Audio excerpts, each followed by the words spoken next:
ਦਰਸ਼ਕੋ break ਤੋਂ ਬਾਅਦ ਤੁਹਾਡਾ ਸਵਾਗਤ ਹੈ ਜੀ। ਡਾਕਟਰ ਸਾਹਿਬ ਹੁਣ ਸਾਡੇ ਦਰਸ਼ਕਾਂ ਨੂੰ ਦੱਸੋ ਅੱਜ ਦੇ ਦਿਨ ਦੀ ਇਤਿਹਾਸਕ ਅਹਿਮੀਅਤ। ਸਿੱਖ ਇਤਿਹਾਸ ਦੇ ਹਵਾਲੇ ਨਾਲ ਜਦੋਂ ਕਿ ਅਕਾਲੀ ਲਹਿਰ ਸ਼ੁਰੂ ਹੋ ਚੁੱਕੀ ਸੀ, ਨਨਕਾਣਾ ਸਾਹਿਬ ਸਾਕਾ ਤੋਂ ਬਾਅਦ ਇੱਕ ਗੁਰਦੁਆਰਿਆਂ ਨੂੰ ਮਹੰਤਾਂ ਦੇ ਕਬਜ਼ੇ ਚੋਂ ਛਡਾਉਣ ਦੇ ਲਈ ਗ੍ਰਿਫਤਾਰੀਆਂ ਹੋ ਰਹੀਆਂ ਸਨ ਜੀ, ਔਰ ਜ਼ੁਲਮ ਵੀ ਜਿਹੜਾ ਉਹ ਆਪਣੇ ਪੂਰੇ ਜੋਬਨ ਤੇ ਆ ਰਿਹਾ ਸੀ। ਖਾਸ ਤੌਰ ਤੇ ਗੁਰੂ ਕੇ ਬਾਗ ਦੇ ਮੋਰਚੇ ਵੇਲੇ ਜਿਵੇਂ ਬੀਟੀ ਜਿਹੜਾ ਐਸਪੀ ਸੀ ਗੋਰਾ, ਉਹ ਡਾਂਗਾਂ ਦੇ ਨਾਲ ਕੁੱਟ ਕੇ ਬੇਹੋਸ਼ੀ ਦੀ ਹਾਲਤ, ਫਿਰ ਸਟ੍ਰੈਚਰ ਤੇ ਚੁੱਕ ਕੇ ਹੀ ਉਹਨਾਂ ਨੂੰ ਲਿਜਾਇਆ ਜਾਂਦਾ ਸੀ ਸਿੱਖਾਂ ਨੂੰ, ਜਿਹੜੇ ਕਿ ਸਤਨਾਮ ਵਾਹਿਗੁਰੂ ਕਰਦੇ ਗੁਰੂ ਕੇ ਬਾਗ ਵੱਲ ਵੱਧਦੇ ਸਨ ਜੀ। ਇਹੀ ਉਹ ਪੀਰੀਅਡ ਸੀ ਜਦੋਂ ਕਿ ਅਕਾਲੀ ਮੋਰਚੇ ਦੇ ਬਰਾਬਰ ਬੱਬਰ ਅਕਾਲੀ ਲਹਿਰ ਪੰਜਾਬ ਦੇ ਵਿੱਚ ਖੜੀ ਹੋਈ, ਜਿਹਦੇ ਵਿੱਚ ਕੁਝ ਸਾਬਕਾ ਗਦਰ ਪਾਰਟੀ ਦੇ ਮੈਂਬਰ ਸਨ, ਕੁਝ ਸਾਬਕਾ ਫੌਜੀ ਸਨ, ਕੁਝ ਹੋਰ ਉਤਸ਼ਾਹੀ ਨੌਜਵਾਨ ਸਨ। ਸੋ ਅੱਜ ਦੇ ਦਿਨ ਕੌਲਗੜ੍ਹ 'ਚ ਕਿਸ਼ਨ ਸਿੰਘ ਗੜਗੱਜ ਜਿਹੜੇ ਕਿ ਪ੍ਰਮੁੱਖ ਨੇਤਾ ਸਨ ਬੱਬਰ ਅਕਾਲੀਆਂ ਦੇ, ਮਾਸਟਰ ਮੋਤਾ ਸਿੰਘ ਔਰ ਦੂਜਿਆਂ ਦੇ ਨਾਲ, ਉਹਨਾਂ ਨੇ ਇੱਕ ਮੀਟਿੰਗ ਕਰਕੇ ਕੌਲਗੜ੍ਹ 'ਚ ਫੈਸਲਾ ਲਿਆ ਕਿ ਕਿਵੇਂ ਅਸੀਂ ਜਿਹੜੇ ਝੋਲੀ ਚੁੱਕ ਨੇ ਉਹਨਾਂ ਨੂੰ ਸਜ਼ਾਵਾਂ ਦੇਣੀਆਂ ਨੇ। ਬਹੁਤ ਵਾਰੀ SGPC ਦੇ ਹਵਾਲੇ ਨਾਲ ਅੱਜ ਜਿਵੇਂ ਬਾਦਲ ਟੱਬਰ ਦਾ ਹੀ ਕਬਜ਼ਾ ਹੈ, ਜਦੋਂ ਅਸੀਂ SGPC ਦੀ ਹਿਸਟਰੀ ਦੇਖਦੇ ਹਾਂ ਸ਼੍ਰੋਮਣੀ ਗੁਰਦੁਆਰਾ ਪ੍ਰਬੰਧਕ ਕਮੇਟੀ ਦੀ, ਤੇ ਕਈ ਵਾਰ ਕਮਿਊਨਿਸਟ ਖਿਆਲਾਂ ਵਾਲੇ ਵੀ ਹਾਵੀ ਹੋ ਜਾਂਦੇ ਸੀ। 1948 'ਚ ਜਦੋਂ ਸ਼੍ਰੋਮਣੀ ਕਮੇਟੀ ਦੇ ਉੱਤੇ ਕਬਜ਼ੇ ਦਾ ਪਾਰਟ ਆਇਆ ਤੇ ਜਿਹੜੇ ਕਾਂਗਰਸੀ ਕਿਸਮ ਦੇ ਸਿੱਖ ਸੀ, ਜਿਹੜੇ ਉਸ ਵੇਲੇ ਜਥੇਦਾਰ ਗਰੁੱਪ ਵੱਜਦਾ ਸੀ, ਭਾਵੇਂ ਸਿੱਖ ਸਨ ਡੈਡੀਕੇਟਡ, ਪਰ ਉਹ ਕਾਂਗਰਸ ਨਹਿਰੂ ਗਾਂਧੀ ਦੇ ਭਰਮਜਾਲ 'ਚ ਫਸੇ ਹੋਏ ਸਨ। ਜਥੇਦਾਰ ਊਧਮ ਸਿੰਘ ਨਾਗੋਕੇ, ਜਥੇਦਾਰ ਮੋਹਨ ਸਿੰਘ ਨਾਗੋਕੇ, ਸੋ ਇਹਨਾਂ ਦੇ ਗਿਆਨੀ ਗੁਰਮੁਖ ਸਿੰਘ ਮੁਸਾਫਰ ਜਿਹੜਾ ਬਾਅਦ ਦੇ ਵਿੱਚ ਰਾਜ ਸਭਾ ਮੈਂਬਰ ਵੀ ਰਿਹਾ, ਪੰਜਾਬ ਦਾ ਮੁੱਖ ਮੰਤਰੀ ਵੀ ਬਣਾਇਆ 1966 ਜਦੋਂ ਪੰਜਾਬੀ ਸੂਬਾ ਰੀਆਰਗੇਨਾਈਜ਼ ਕਰਨਾ ਸੀ। ਸੋ ਅੱਜ ਦੇ ਦਿਨ ਜਿਹੜਾ 1948 'ਚ ਕਬਜ਼ਾ ਜਿਹੜਾ ਸ਼੍ਰੋਮਣੀ ਕਮੇਟੀ ਤੇ ਕਾਂਗਰਸ ਬ੍ਰਾਂਡ ਸਿੱਖਾਂ ਦਾ ਹੋਇਆ। ਵਰਲਡ ਹਿਸਟਰੀ ਦੇ ਹਵਾਲੇ ਨਾਲ 1731 ਦੇ ਵਿੱਚ ਜਿਹੜਾ ਪੋਪ ਦੀ ਟੈਰੀਟਰੀ ਸੀ ਇਟਲੀ ਦੇ ਵਿੱਚ, ਉਹਨੇ ਆਰਡਰ ਕੀਤਾ ਕਿ ਸਾਰਾ ਲਿਟਰੇਚਰ ਯਹੂਦੀਆਂ ਦਾ ਜਿਹੜਾ ਹਿਬਰੀਓ ਜ਼ਬਾਨ ਦੇ ਵਿੱਚ ਹੈ ਉਸ ਨੂੰ ਜ਼ਬਤ ਕਰ ਲਿਆ ਜਾਏ ਜੀ। 1818 ਦੇ ਵਿੱਚ ਪਹਿਲੀ ਸਟੀਮ ਵੈਸਲ ਜਿਹੜੀ ਹੈ ਗ੍ਰੇਟ ਲੇਕਸ ਚੋਂ ਕ੍ਰਾਸ ਕਰਨ ਦੇ ਲਈ ਠੇਲੀ ਗਈ।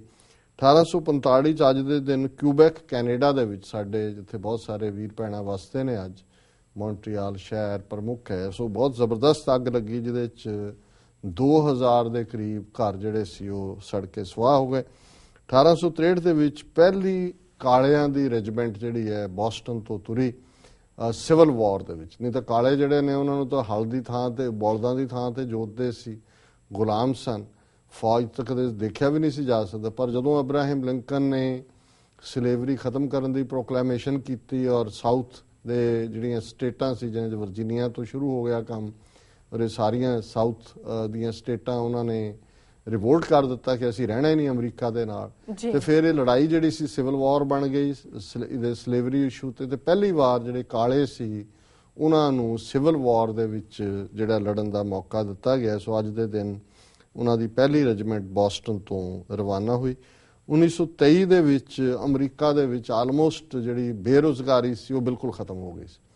ਸੋ ਇਹ ਬੜੀ ਵੱਡੀ ਗੱਲ ਹੈ ਕਿ ਪਹਿਲੇ ਵਰਲਡ ਵਾਰ ਤੋਂ ਬਾਅਦ ਜਿਹੜਾ ਇੱਥੇ ਇੰਨੀ, ਹਾਲਾਂਕਿ ਉਹਦੇ 'ਚ ਲੱਖਾਂ ਲੋਕ ਮਾਰੇ ਗਏ, ਲੇਕਿਨ ਅਮਰੀਕਾ ਨੇ ਬੜੀ ਰਿਮਾਰਕੇਬਲ ਪ੍ਰੋਗਰੈਸ ਕੀਤੀ ਸੀ। 1923 ਦੇ ਵਿੱਚ ਅਮਰੀਕਾ ਦੇ ਅਟਾਰਨੀ ਜਨਰਲ ਨੇ ਸਟੇਟਮੈਂਟ ਦਿੱਤੀ ਕਿ ਔਰਤਾਂ ਪੈਂਟ ਪਾ ਸਕਦੀਆਂ, ਇਟਸ ਓਕੇ। ਹੁਣ ਇਹ ਅੱਜ ਜਦੋਂ ਤੁਸੀਂ ਇਹ ਦੇਖਦੇ ਹੋਗੇ ਤਾਂ ਕਈਆਂ ਨੂੰ ਲੱਗੇਗਾ ਜੀ ਇਹ ਕਿਹੜੀ ਖਬਰ ਹੈ ਵਰਲਡ ਹਿਸਟਰੀ ਲਈ, ਲੇਕਿਨ ਇਹ ਬੜਾ ਇੰਪੋਰਟੈਂਟ ਹੈ ਕਿ ਅਮਰੀਕਾ 'ਚ ਵੀ ਜਿੱਥੇ ਅੱਜ ਅਸੀਂ ਫਰੀਡਮ ਦੀ ਗੱਲ ਕਰਦੇ ਹਾਂ, ਹੱਕਾਂ ਦੀ ਗੱਲ ਕਰਦੇ ਹਾਂ, 1920 ਤੱਕ ਤਾਂ ਔਰਤਾਂ ਨੂੰ ਵੋਟ ਦਾ ਹੱਕ ਨਹੀਂ ਸੀ ਜੀ ਅਮਰੀਕਾ 'ਚ। ਔਰ ਕਈ ਸਟੇਟਾਂ ਅਮਰੀਕਾ ਦੀਆਂ ਐਸੀਆਂ ਸੀ ਜਿਹਦੇ 'ਚ ਪਹਿਰਾਵੇ ਦੇ ਉੱਤੇ ਰੈਸਟ੍ਰਿਕਸ਼ਨ ਸੀ ਕਿ ਉਹ ਸਿਰਫ ਸਕਰਟ ਜਾਂ ਜੋ ਵੀ ਇਹਨਾਂ ਦਾ ਪਹਿਰਾਵਾ ਟ੍ਰੈਡੀਸ਼ਨਲ ਕ੍ਰਿਸਚਨ ਪਹਿਰਾਵਾ ਹੈ ਉਹੀ ਪਾ ਸਕਦੀਆਂ ਸੀ। ਉਸ ਤੋਂ ਜਦੋਂ ਇਹ ਸ਼ੁਰੂ ਹੋਇਆ ਪੈਂਟ ਜਾਂ ਦੂਜਾ ਜਿਹੜਾ ਜੈਂਟਸ ਦਾ ਪਹਿਰਾਵਾ ਬਣਿਆ ਜਾਂਦਾ ਸੀ, ਸੋ ਕਈ ਸਟੇਟਾਂ ਨੇ ਪਾਬੰਦੀ ਲਾਈ, ਕਈ ਥਾਂ ਦੇ ਉੱਤੇ ਕਾਨੂੰਨ ਬਣਨੇ ਸ਼ੁਰੂ ਹੋਏ।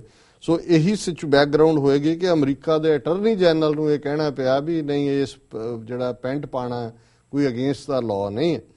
1964 ਦੇ ਵਿੱਚ ਫਲਸਤੀਨ ਨੈਸ਼ਨਲ ਕਾਂਗਰਸ ਹੋਂਦ ਦੇ ਵਿੱਚ ਆਈ, ਜਿਨ੍ਹਾਂ ਨੇ PLO ਫਲਸਤੀਨੀਅਨ ਲਿਬਰੇਸ਼ਨ ਆਰਗੇਨਾਈਜੇਸ਼ਨ, ਜਿਸ ਦਾ ਬਾਅਦ ਦੇ ਵਿੱਚ ਯਾਸਰ ਅਰਾਫਾਤ ਲੰਬਾ ਵਕਤ ਚੇਅਰਮੈਨ ਰਿਹਾ, ਔਰ ਹੁਣ ਤਾਂ ਖੈਰ ਹਮਸ ਔਰ PLO ਦੇ ਵਿੱਚ ਇੱਕ ਦੇ ਕੋਲ ਗਾਜ਼ਾ ਵਾਲਾ ਏਰੀਆ, ਇੱਕ ਕੋਲ ਵੈਸਟ ਬੈਂਕ ਹੈ, ਪਰ ਪਹਿਲੀ ਵਾਰ 1964 'ਚ PLO ਹੋਂਦ 'ਚ ਆਈ।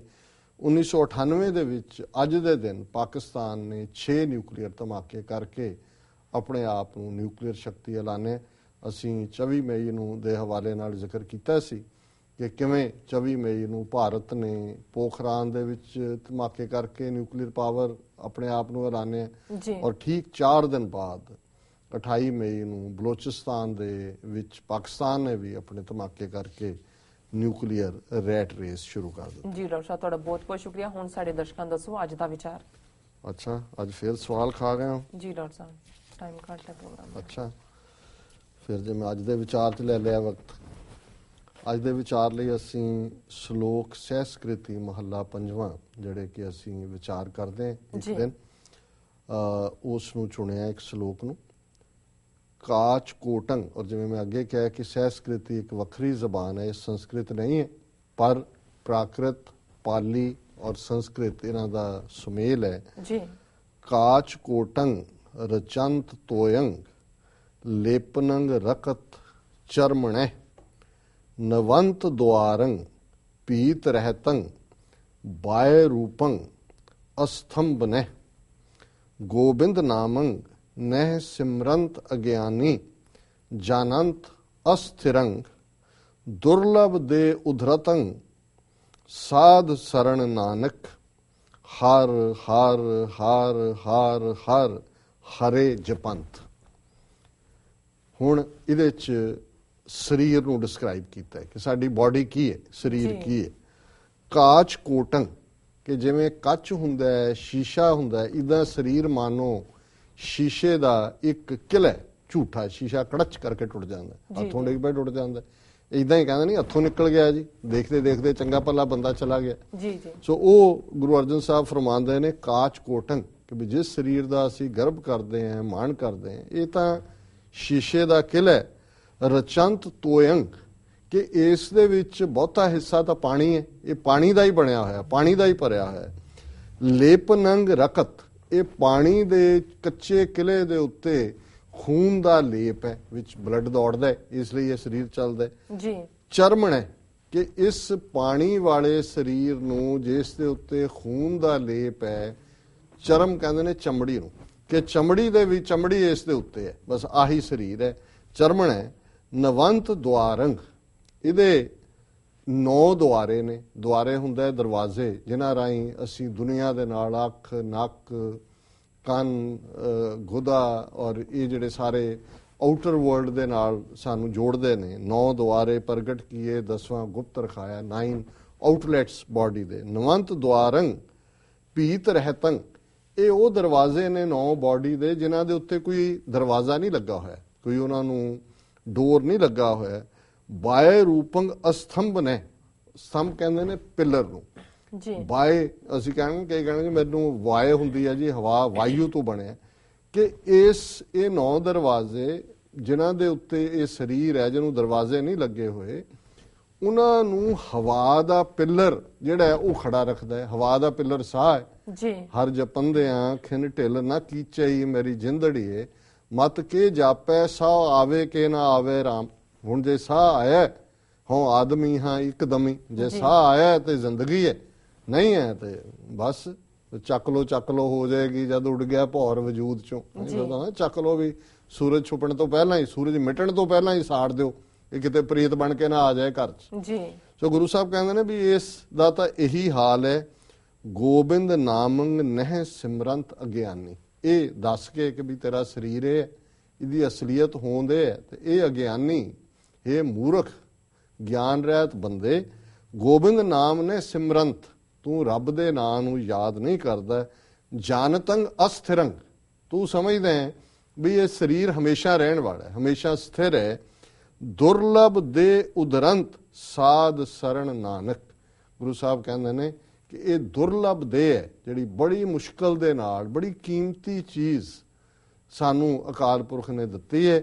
ਇਸ ਦੇਹ ਨੂੰ ਸਾਧ ਸੰਗਤ ਦੇ ਵਿੱਚ, ਭਲੇ ਕੰਮਾਂ ਦੇ ਵਿੱਚ, ਸਰਬੱਤ ਦੇ ਭਲੇ ਦੇ ਵਿੱਚ ਪੰਜਵੇਂ ਨਾਨਕ ਫਰਮਾਉਂਦੇ ਨੇ, ਇਸ ਨੂੰ ਦੇਹ ਨੂੰ ਜਿਹੜਾ ਹੈ ਇਸ ਦਾ ਇਸਤੇਮਾਲ ਕਰ। ਹਰ ਹਰ ਹਰ ਹਰ ਹਰ 5 ਵਾਰ ਕਹਿ ਹਰੇ ਜਪੰਤ, ਕਿ ਹੇ ਮਨੁੱਖ ਉਸ ਵਾਹਿਗੁਰੂ ਨੂੰ ਵਾਹਿਗੁਰੂ ਨੂੰ ਵਾਹਿਗੁਰੂ ਨੂੰ ਵਾਹਿਗੁਰੂ ਨੂੰ ਵਾਹਿਗੁਰੂ ਨੂੰ ਹਮੇਸ਼ਾ ਉਸ ਨੂੰ ਯਾਦ ਕਰ, ਉਸ ਦੇ ਨਾਮ ਨੂੰ ਯਾਦ ਕਰ, ਕਿਉਂਕਿ ਉਹੀ ਰਹਿਣ ਵਾਲਾ ਹੈ। ਬਾਕੀ ਇਹ ਸਰੀਰ ਪਾਣੀ ਦਾ, ਹੱਡੀਆਂ ਦਾ, ਖੂਨ ਦਾ ਲੇਪ ਚਮੜੀ ਦੇ ਵਿੱਚ ਲਪੇਟਿਆ ਹੋਇਆ ਹੈ ਔਰ ਹਵਾ ਦੇ ਖੰਭਿਆਂ ਦੇ ਉੱਤੇ ਖੜਾ, ਹਮੇਸ਼ਾ ਜਿਹੜਾ ਕਿਤੇ ਵੀ ਭੱਜ ਜਾਣ ਵਾਲਾ ਕਾਚ ਕੋਟਨ, ਜੀ ਕੱਚ ਦਾ ਕਿਲਾ। ਸੋ ਇਹ ਅੱਜ ਦਾ ਵਿਚਾਰ। ਜੀ ਡਾਕਟਰ ਸਾਹਿਬ, ਤੁਹਾਡਾ ਬਹੁਤ ਬਹੁਤ ਸ਼ੁਕਰੀਆ। ਤੁਸੀਂ ਅੱਜ ਦਾ ਵਿਚਾਰ ਸਾਡੇ ਦਰਸ਼ਕਾਂ ਨਾਲ ਸਾਂਝਾ ਕੀਤਾ। ਇਸ ਨਾਲ ਆਪਣੇ ਵਿਊਅਰਸ ਕੋਲ ਲੈਣੇ ਇਜਾਜ਼ਤ।